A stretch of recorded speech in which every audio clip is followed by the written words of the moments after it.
Deputy commissioner Ghotki पारां ज़हीन शागिर्दनि लाइ पहिरीं स्कॉलरशिप कमेटी क़ाइमु करे वरिती।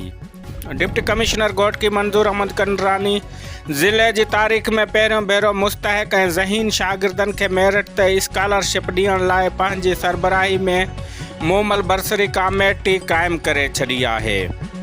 कमेटी में ADC 1 तालीमी ऑफिसर CMO सुमैत, समाजी अॻवान अब्दुल हकीम महर, मंजूर सूमरो जाम, फता समेजो, सदोरो नाज़ कीरियो ऐं अयाज़ लतीफ़ दायो शामिल आहिनि। एंग्रो FFC OGDCL ऐं 6 शुगर मिल जा नुमाइंदा पिणु मेंबर हूंदा।